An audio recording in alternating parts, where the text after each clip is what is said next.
Hello, hello mga mi! Kamusta?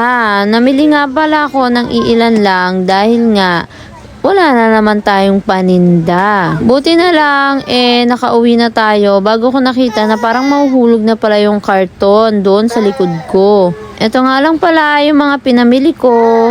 Medyo marami-rami dahil nga wala na tayong paninda. Dito nga ay nag-refill lang ako ng plus kasi talagang mabenta to sa aking tindahan. Gusto ko mangramihan, wala na namang space yung ating tahanan. Good problem talaga. Thank you Lord. Dahil ngayon nga lang tayo nakapamili dahil busy nga nung mga nakaraan. Kaya naman, samahan niyo akong mag-restock. Shoutout nga po pala kay Venus Elman Ukil. Tinatanong nga pala niya kung magkano daw po yung benta ko sa isang araw. Actually, ang pinakamababa na natin dito is umaabot siya ng 6 to 7K.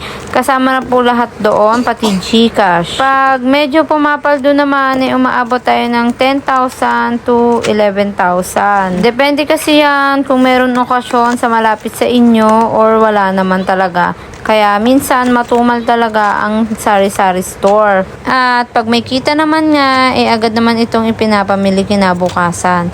Pero minsan umaabot ako ng 2 to 3 days bago mamili dahil nga minsan yung kinita kinagabihan pinangbibili ko naman ng mga alak. Kaya sa nagsasabing maraming pera ang may sari-sari store, nagkakamali po kayo dyan. Depende na lang po yan sa status ng buhay kung talagang may kaya o wala. Pero kung kami naman pong mga nagpapaikot lamang, hindi po kami mayaman. Talagang lumalaban lang kami ng patas para magkaroon at kumita at may panggastos sa araw-araw. Kaya hanggang dito na lamang po. Follow me for my next mini vlog.